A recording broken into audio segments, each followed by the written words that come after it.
Hi there, Jeffrey Rhoades from Experimental Homesteader Exotic Gardening and Sheri and Richerson.com.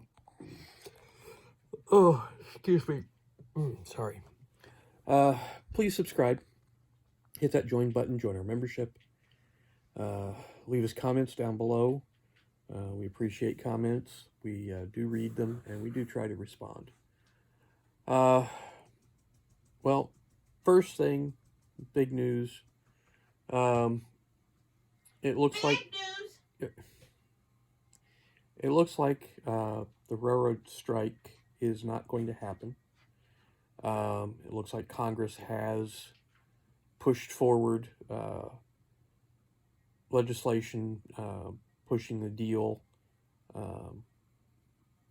basically going to force the union to accept a contract that is not entirely what they wanted, but may be enough to, at least keep the rail lines moving currently. So what I saw, what I just read, the House passed this legislation yesterday, and there are two pieces to this legislation, two separate votes, and the main chunk of the legislation was also passed by the Senate. The second piece failed to pass in the Senate. So the first chunk is going to Biden.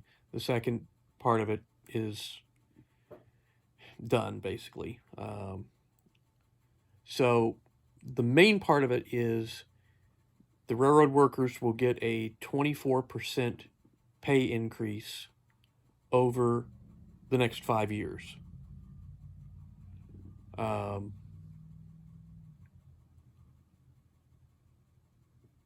They also get, upon ratification of the contract, it sounds like an immediate payout of like $11,000. So basically, more or less like a signing bonus, a chunk of cash.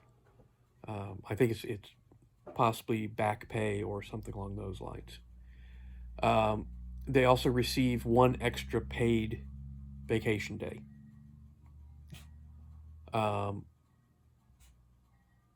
The part that did not pass was a separate piece of legislation giving them 7 extra paid sick days.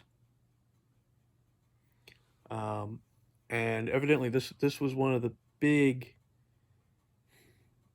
stumbling blocks between the union and the railroad companies.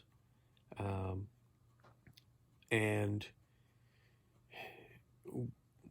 one of the individuals involved in the negotiations and everything was saying that some of what he has heard, one of the rumors that's out there, is that a number of the workers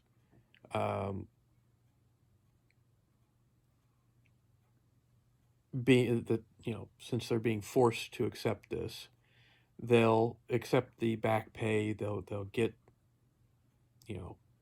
some of what's coming to them, and they will quit.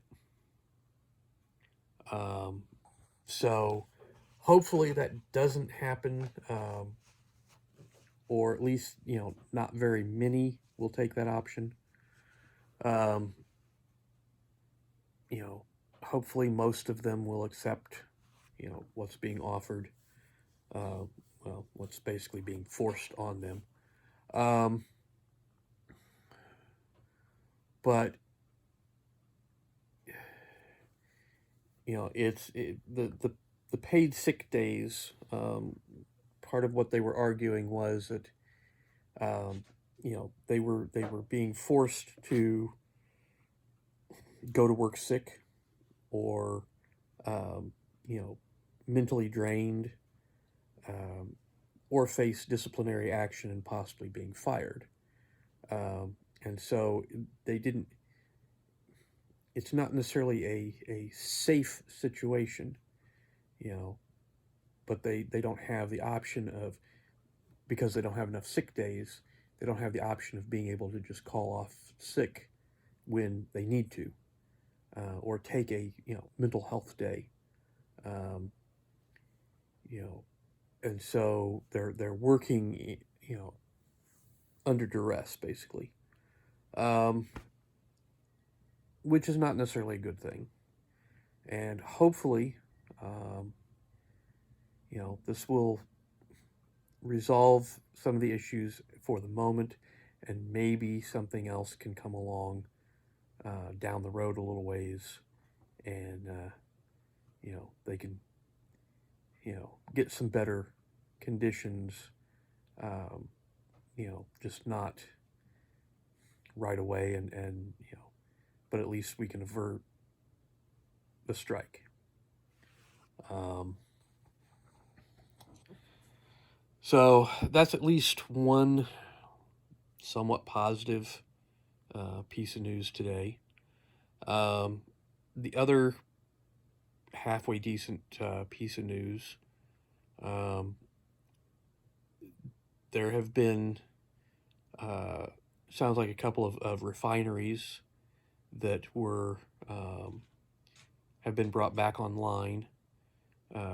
New people hired, or people rehired to the jobs, and facilities are, ramping back up, which may provide for some cheaper gas prices. Demand has also gone down for fuel, because a lot of people are tightening the belt with the possible recession, and so they're using their money for other things rather than fuel consumption. They're not traveling as much, possibly, but it sounds like gas prices could continue to drop, and possibly even get below a $3 a gallon mark, at least more or less at the holidays. After that, they may potentially climb back up a little bit, and this may be just a false indicator that the economy is starting to improve. But we can hope, and we can at least be thankful that we might see some better gas prices over the next like month, and maybe keep them down, and maybe this will allow for prices of some other items to come back down. Probably not, but we can kind of hope. We can try to be optimistic about things, and maybe, just maybe, there'll be a little bit of a downturn of the inflation. So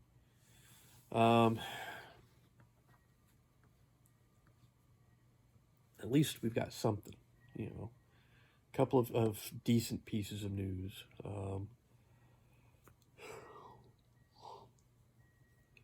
We also have, there's a think tank in Washington, D.C. that's trying to urge Biden to send $1 trillion in taxpayer money to Ukraine to help rebuild the country. I believe it's actually dependent upon the war ending sometime soon, but the push is that as soon as Putin ends the war, and Ukraine can start to rebuild, we should send $1 trillion to the country to help them rebuild. Of course, that's U.S. taxpayer money that would be used, and instead of using it in this country and helping U.S. citizens, it would be going out of the country to help other people. What else is new? Yeah, well, not something that I'm a fan of at this point. So, but anyways, I think that's going to do it for tonight. So, once again, please subscribe. Hit that thumbs up and thumbs down. Give us comments down below. And we will see everybody tomorrow. Stay safe out there.